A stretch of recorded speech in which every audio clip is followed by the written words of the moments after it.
What are you doing today? Yeah, That's my daughter, Jada. That's my daughter. Champ. I'm her daughter. All right. All right. That's my granddaughter, Brianne. You just missed all your pictures. Oh, they've been showing good pictures. I'm getting ready to go back. Me and who? I'm getting ready to go back for my PhD. You and Queenie were dancing, everybody. Okay. Ready?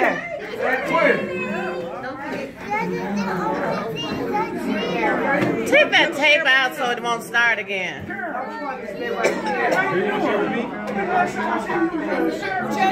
Yeah, take it out because we want to see it again. Just eject it and then it won't start again. There you go. That's the ticket. No, it's back in the day. They didn't have How tall were you? 4'11". 4'11", but you stacked, girl. You better be careful.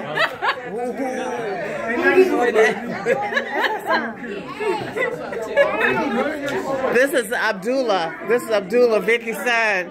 He's the. I just got my master's in August. Is that your son? No, this is it. Like you. This brother and sister. These are Vicky's kids. These are Vicky's kids. Shut up. Oh, that monster? This is my nephew. We're glad to see Uncle Pumpkin. Abdullah. Assalamualaikum. Emma May was giving us the history. Okay. So she's Hey, going Queen, to sit down. And you were on all the videos. You were on all the videos. You missed it. We're gonna show them again. We're gonna show them again. Yeah. Okay, I got praise out. First wife, like I said, Carmen. She was related. From Carolina. I think they were kind of friends, you could say, with black people at that time. Anyway, she couldn't have any more kids, the doctor said, and so being a young man and everything, I got prayer. I guess they won't tell him to stop hoonking. I don't know. But anyway, And he couldn't stop.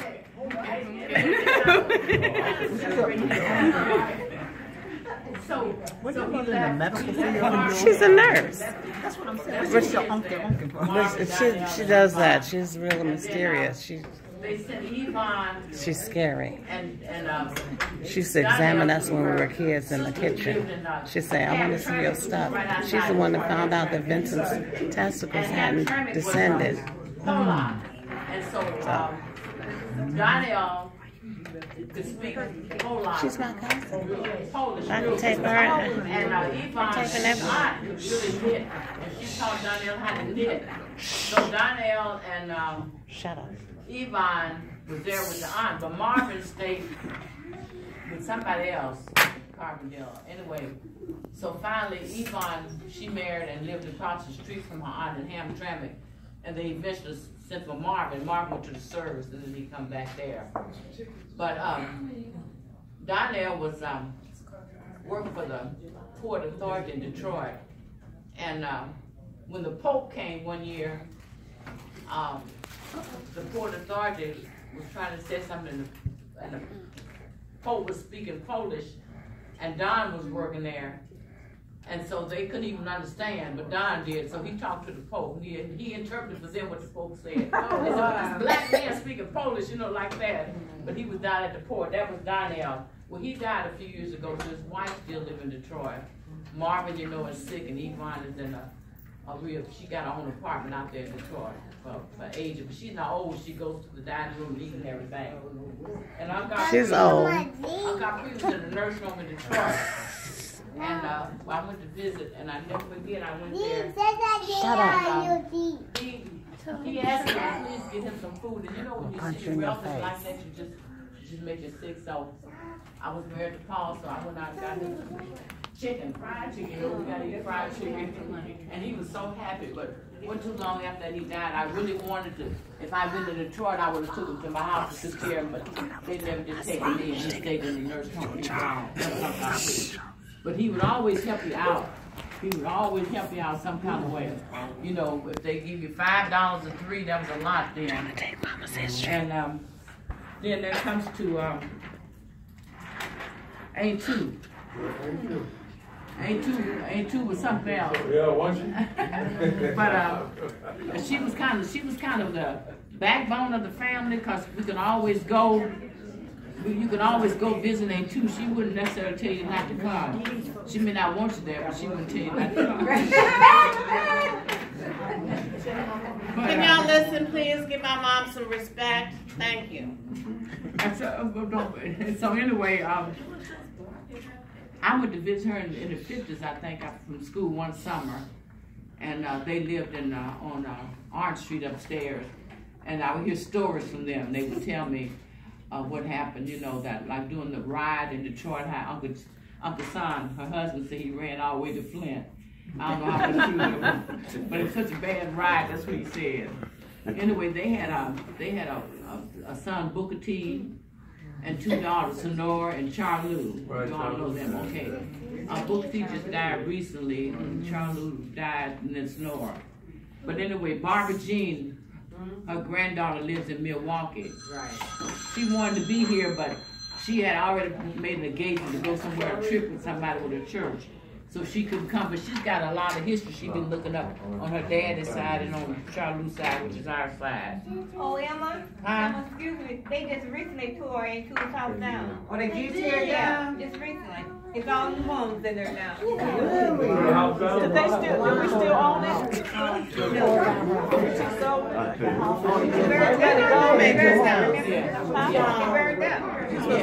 Oh, okay. Okay, so Uncle Sam was a quiet man, but he was always reserved. Ain't too kind of ruled the house. She took care of everything, but he was always a good man. He could do your washing machine, your drying. He was a handyman that could fix anything. So whenever we need anything, And he loved to fish. huh? Uncle Son loved to fish. Yeah. And he would always come and fix stuff. When I got in trouble and got my butt kicked by somebody I was staying with, but he'd come fix the windows where they done broke them and everything. He'd come fix the washing machine and everything. He was like a daddy to me. I called Uncle Son to come help me. So, A2 would help everybody. I think, Opry and,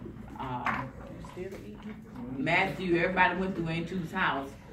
And, I didn't, Evilly and Aunt Georgia stayed with her. Elizabeth stayed with her. I remember Huh? when we were little, y'all used to take us there. And y'all used to try to leave us, but at a certain time, y'all wasn't in it, y'all got a whooping. What do you say? You remember that? She wasn't, y'all I was too young for her time. Said what? What did he say? Speak up, Chip. He's talking about A2. What about her? That he used to get whoopings. We used to all go there. It was like a family, a Christmas thing. And it was like, Go up there and tell her. Come here and Yeah, tell you me. should be louder. She can't hear. Yeah. I got when it. we was younger, Hear that. every Christmas or holiday, we all went to N2. And I remember the time, I was a little younger then, but I remember the time when y'all used to try to get out and go somewhere. Oh yeah, I'm not And sure. try to leave us. And she used to tell y'all ain't at a certain time, she locked the doors on y'all. Oh yeah, You remember that? put you out. And y'all Put got y'all a out. whooping. And y'all got a whooping. Y'all would get a whooping. Y'all would leave y'all Oh, kids. I didn't get no whooping. She never whooped me. No, she never whooped me. But she used to be on my mama. Oh yeah, she get on your mama. She treat your mama horrible. Can you tell the story? Can you tell the story? She was mean. She treated your mama kind of rough. As a matter of fact, I used to take your mama and buy her clothes and take her over to my mother-in-law's house to get her hair done. Because I just felt, with family wasn't good enough, but she would do that. I'd take Elizabeth over there and Elizabeth always felt like I was like something. But A2 would help me, but like I said, she was just kind of mean. Grandmother used to do Elizabeth's hair. Huh? Grandmother used to do Liz's hair. Wow. I would take over and buy her clothes to do hair. That's when she met Lewis at the time, and she went on Bad Lewis to get away. Yeah, in Detroit. Okay, that's A2. Now then, Aunt Georgia.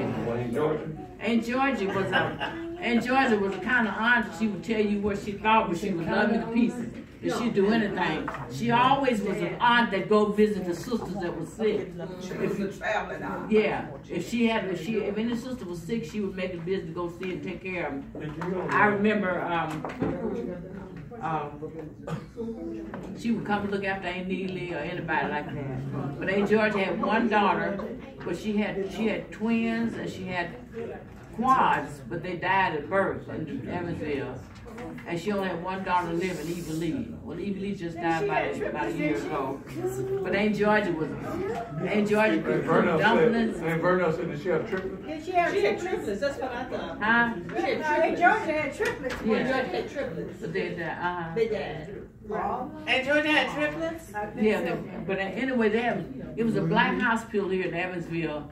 And that's where the black people had to go over on Sycamore Street. So, you know, they had the white doctors take care of you, get care. Anyway, Aunt Georgia, she would drink. She would work, but she could drink. And when she got to drinking, she was a fighter. She would pick a fight. You know, when she got to drink, she would pick a fight. And I remember when we lived on 9th Street, Aunt Georgia she was married to Uncle Charlie, that was Eva Lee's daddy. And then she was married to another Mr. Black. I don't think she married nobody else there. Was somebody else? Not after Mr. Black, there was nobody else. Yes, she married Mr. Not after Mr. Black. Yes, she did. She married Mr. Payne. Mr. Payne. Oh, yeah, Mr. Payne. Payne. His name was Payne. Mr. Payne, I stand corrected. That's the third husband, Mr. Payne. Mr. Payne. Well, anyway, one day Aunt Georgia, one day Mr. Black was sitting on the porch, him and his friend was talking, and they was out there talking. Aunt Georgia was drinking a lot of beer. She went to the door and listened to what he was saying, and I guess he was just talking. You know, I don't think he was saying nothing bad about it, but she must have gotten in her mind he wasn't my hair. But she went out there and cussed him, and he ran around the tree. She got a knife, and I was out there hollering, I got. And I said, "Oh, Aunt Georgia gonna kill Mr. Black, Mama." I ran across the street, got Mama. He didn't have no but a little cut on him, but Aunt Georgia could raise hell. She didn't play. Aunt Georgia did not play. She didn't play. She pulled a knife on me when I told her. She said, "You out there flirting with those boys?" And I said, "Mind your own business." And she went and got a butcher knife and held at my throat on the staircase going to the basement. And she said, "You better not say another word." And I said, I was quiet. She wasn't playing. No, she don't play. She'll tell you anytime. You never was too tall or too big that she wouldn't tackle you. She would fight with Uncle Charlie like a man. That was her husband. She would. Okay, I'll go back up here to Aunt Mert. Aunt Mert was Aunt Mert lived in Carbondale, and she was married to Uncle Buck. And we used to go over from Charleston over there to see Uncle Buck and Aunt Mert. And they lived in a 2-room, and they had a little stove in the kitchen. And Uncle Buck worked for some company, and he lost his eye, and they only gave him $50. Oh, wow. That was in Carbondale, $50. And you know, $50 was a lot then, but it wasn't a lot to lose no eye, but that's what they did. That's what they did. And Aunt Mert, I got a list of Aunt Mert children up here, but they can tell you who they are. But Aunt Mert got sick, and she had what they call, which we know now is kidney, but we didn't know then. They called it dropsy. They called it dropsy. And I remember we went over there when they needed them to see about Aunt Mert, and we get a tub of water out of her, you know. And so they didn't have dialysis and stuff like they do now. And Aunt Mert was a nice looking woman. And she, you know, as far as I know, she was sweet, but they all married young. Ain't two and all of them, they all married real young. And left home. And then there's Aunt Neely. Hey, how you doing? Aunt Neely was out. Aunt Neely would look after you like you were her own child. She took care of Roger and I for a few years. And they could always drop the kids off at Aunt Neely's. And so Mama took us over to Aunt Neely's and left us there in Charleston. So Aunt Neely and Uncle Irvin didn't have no kids then. So they raised us, and Roger got real attached to Uncle Irvin like his father. And so Then one day the doctor came with a bag and told me they had a baby, and that was June, and so we had to leave. That's a baby? I don't want no baby. We got put out. Came with a bag. What do you mean she came with a bag? You was born in a bag? The doctor had She came with a bag. Inside the road. But anyway, Emma said, June came along and just messed up our ass at home. They had to go home on Roger. Yeah, Roger really hated that. He never got over it. He went to Charleston anytime he could go. He loved Uncle Irvin as a dad, and he'd call in either his second mama. But they could take a flour sack and make you a dress. A flour sack or anything, you know, and send you a piece of material and sew something. And you thought you had a, what's that, one of them big famous names? Calvin. Yeah. But Aunt Neela would always take you in, and she wouldn't care if you come and help. She would never tell you, you know, what not to do. You could do whatever you want to do to help. Paul and I went to visit one summer, and we were on the porch with Uncle Irvin. We were shelling peas. You know, whatever you want to do, we sit out there and shell peas, and Aunt Neela and Uncle Irvin. But they were always had an open door and a welcome home to you. And Vernell and the rest of them could tell you about what they want to know. Then there's Aunt Bernice. Oh, my mama. Yeah, my mama was Scotchy. They call her Scotchy. I don't know whether she liked Scotch or what it was, why she got the nickname Scotchy. She loves Scotch. But they said, but anyway, she was always afraid, and I guess Mama was real scary. She was real scary. I think when she married her first husband, he would leave and go somewhere. She'd stand out on the road because she was scared. She was really scared until she got older. She got bold. But anyway, I never did know the first husband. Then there was Roger, and then there was me, and then we went to Aunt Neela's. I think I was about 5 or 6, and Roger about 7. And then it was one. She had one boyfriend I never forget, and I think that's why we ended up at Aunt Neela's. My brother wanted another piece of biscuit, and the man had a fit because my brother wanted another piece of biscuit. Uncle Roger? He was greedy. Surprise! And so the man got mad. I don't know whether he hit at Roger or said something to Mama. But anyway, Mama sent us down to Charleston to get away from the situation. So that's where we learned a lot of stuff, going to Sunday school, staying all day in church. And that's how we was there when Uncle JB came. And that's how we were there doing everything. And that's how I got a chance to go to see Aunt Murray and got to know more of the family because they would come to Aunt Neela's. Now, Aunt Bernice was a glamour girl. She never got old. But she was very particular. She wouldn't want nobody else's kids, even family, to be around her kids too much. I don't know why she did that, but she kind of isolated them. But for me, she would always count me like a favorite niece. That's what she said. I don't know. But she always had something said by somebody. She would tell Evelyn said, every time I go by there, she finds something wrong. Your hair is not right, your dress is right. Want you that? You too fat, you know, something like that. She found something said by you. She said, do anybody do that to you? I said, no, I know she don't do that to me. But she would do it to say something about everybody. But she did. My son, Mark, was wanting to play with Greg when he was little, going to stay over there. And she told Elizabeth, I left him with Elizabeth. Elizabeth took him over there, which I wouldn't have. But anyway, Aunt Bernice told her, come get him. She didn't want him over there with his little dirty self with clothes and stuff. She didn't want him over in her house. So Liz went and got my son because he wanted to play with Gregory. But that's where Aunt Bernice was. She didn't want you around her kids too much. And she was very particular. If she'd call on you to work, I remember before Mary Lee was born, she had me to mop the floor upstairs on Oak Street, and I was just scrubbing, and she just praised it. Oh, honey, you're doing real good. You know, you little girl, you just work your ass off. Oh, honey, you're doing real good. And she'd have me scrubbing and cleaning, and wouldn't give me nothing. She would get you working, or have you working. Oh, you just doing, honey, darling, you just doing so sweet. Keep mopping, keep cleaning. Anyway, that's Aunt Bernice, but she was always glamorous. And she always, she never got old. She always wanted to be with the young people. And that takes care of all of us. Now, anybody else can get up and say whatever you want to know about anybody, but this is a Sandford side. Now, we have the Turners And this is Ada, and this is Uncle Les. Ada is Papa's sister. Uncle Les is Big Mama's brother. That's why we get the Turners, because they were sister and brother married sister and brother. And you can see, yeah, you can see Aunt Ida, and this is Papa. They favorite. This is Uncle Les, and this is Big Mama.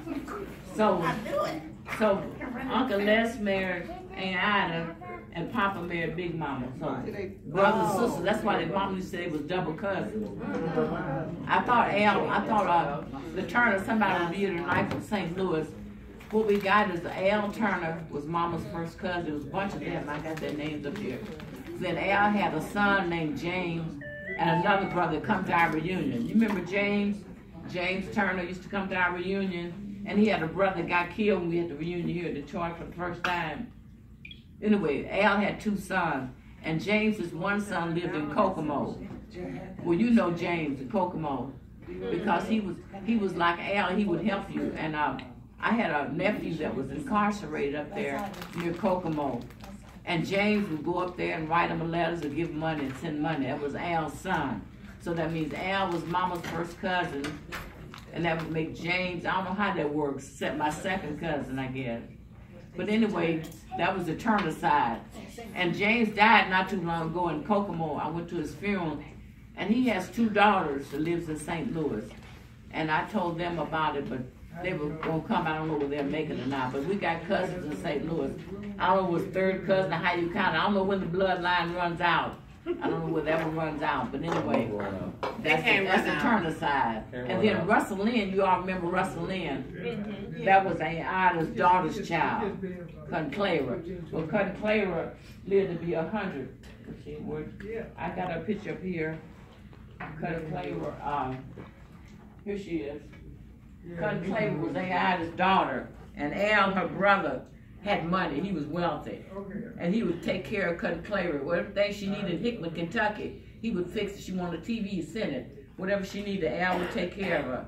He was tight, but he had money, Al, and that was her brother. Well, that was Russell Lynn's mother, and here's Russell Lynn and Cousin Clara, the Turner side. Okay.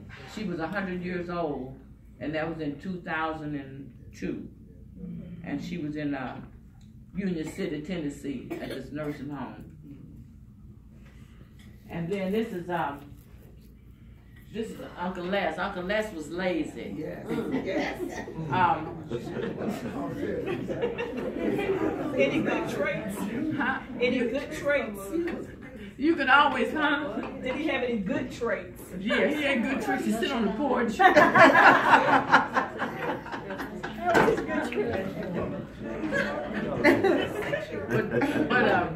They had quite a few kids. They got their names here. Alcee. I mean, some of us are named after some of the family. Alcee and all them. We all named after different ones.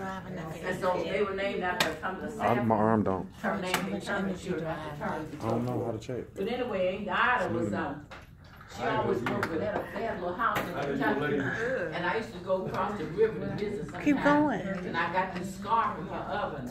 I was like my brother. I was. Don't stop.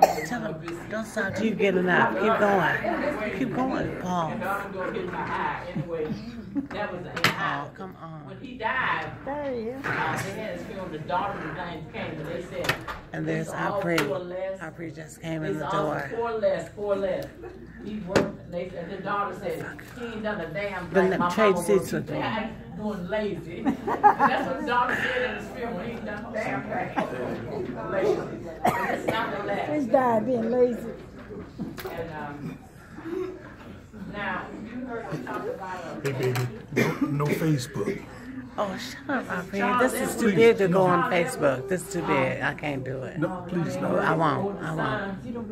He lived in Ripley for a while. This is his garden. But you know what? I pray You you're as beautiful and fabulous as ever, and I love you always. Take care. And This you. is Uncle Sherman. This is my grandfather's brother. Sometimes the name's on the back, but I don't have it all together always. And then we have Oh, man, it was a reward for one of our relatives. He had killed them. They were looking for Henry Gingrich. Yeah, she passes around. But anyway, he was known to have killed a lot of white men in Tennessee. Ethan. Monster. Monster, come here. $2,000 reward of W.D. Turner and Anna Margaret Herman, Newtonville, Tennessee, January 9, 1990. This is my nephew, my great nephew, my great monster. To anyone who to the sheriff of Lauderdale County, that's in the Hickman. You're my great nephew. Do you know that? Do you know I love you? Do you know I love you? He's a bright mulatto, 5'8" inches high, one eye out, a little lame in one leg, 35 years old, wears a size 6 shoe, and weighs 135 pounds. Roger Gingrich, I guess it's my brother's name. Roger Gingrich is a dark copper, a ginger cake color. 5 inches 10 inches, 25 years old, 165 pounds. Wears about a size 8 shoe, said to have a scarf on top of his head, which cannot be seen except on a very close examination. This is really fancy. What did he have that was little? He said he murdered a Turner.